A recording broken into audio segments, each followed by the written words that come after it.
അപ്പോൾ ഇപ്പോൾ ഞാൻ വന്നത് എൻ്റെ കുറേ നാളത്തെ ഒരു ആഗ്രഹം ഞാൻ സാധിക്കാൻ പോവാം കേട്ടോ. അതെന്താണെന്ന് ഞാൻ വഴിയേ പറയാം. എൻ്റെ മുഖത്ത് സന്തോഷം കാണുമ്പോൾ നിങ്ങൾക്ക് മനസ്സിലാവും കേട്ടോ അത് എത്ര വലിയ ആഗ്രഹമായിരുന്നു എന്ന്. പിന്നെ എൻ്റെ കൂടെ കൂട്ടിന് അമ്മ വരുന്നുണ്ട് കേട്ടോ. അപ്പോൾ എന്താണ് കാര്യം എന്നല്ലേ നിങ്ങൾ ചിന്തിക്കുന്നേ. അപ്പോൾ എൻ്റെ കൈ കാണിച്ചപ്പോൾ നിങ്ങൾക്ക് ഏകദേശം മനസ്സിലായിട്ടുണ്ടാവും. ഇല്ലെങ്കിൽ ഞാൻ പറഞ്ഞുതരാം. എൻ്റെ കയ്യിൽ നഖത്തിൽ ഞാൻ നെയിലാട്ട് ചെയ്യാൻ പോവാം കേട്ടോ. അപ്പോൾ ഇതാണ് ഇത്രയുള്ള സംഭവം എന്ന് നിങ്ങൾ വിചാരിക്കരുത് കേട്ടോ. അങ്ങനെ നമ്മൾ ബസ്സിനാട്ടോ പോകണം. അപ്പോൾ നല്ല ബ്ലോക്ക് ഉണ്ടായിരുന്നു. ബ്ലോക്ക് കഴിഞ്ഞിട്ട് ഞങ്ങളൊന്ന് ജസ്റ്റ് നെയിലാട്ട് ചെയ്യുന്നതിൻ്റെ സന്തോഷത്തിൽ ഞാൻ ജസ്റ്റ് ഫോറം മാളിലൊക്കെ പോയി ഒന്ന് കറങ്ങി ഫുഡ് കഴിച്ചിട്ടാട്ടോ പോയത്. അങ്ങനെ അതൊക്കെ കഴിഞ്ഞ് നെയിലാട്ട് ചെയ്യാൻ വേണ്ടിയിട്ട് ഞാൻ പോയത് നമ്മുടെ കല്ലൂർ കത്രിക്കടവിലുള്ള നെയിൽസ് ബൈ രാഗിയിലാട്ടോ. ഇവിടെ വന്നപ്പോൾ നെയിൽസിൻ്റെ കുറേ ഡിസൈനും കുറേ മോഡൽസൊക്കെ എന്നെ കാണിച്ചു തന്നു കേട്ടോ.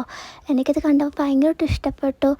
ഏത് മോഡൽ ചെയ്യണമെന്ന് ഭയങ്കരമായിട്ട് കൺഫ്യൂഷനായിപ്പോയി. കാരണം നല്ല രസമുണ്ടായിരുന്നു കാണാനായിട്ട്. അപ്പോൾ ഞാൻ ആദ്യമായിട്ടായതുകൊണ്ട് ഏത് ചെയ്താൽ ശരിയാകും, ഏത് ചെയ്താൽ എൻ്റെ കയ്യിൽ ഭംഗി ഉണ്ടാവുമെന്ന് എനിക്കറിയില്ലല്ലോ. അപ്പോൾ ഞാൻ രാഗി ചേച്ചിയോട് എന്നെ ചോദിച്ചു, ചേച്ചി ഏതാ നല്ലതെന്ന്. അപ്പോൾ ചേച്ചി എനിക്കൊരു കളറൊക്കെ സെലക്ട് ചെയ്ത് തന്നു കേട്ടോ.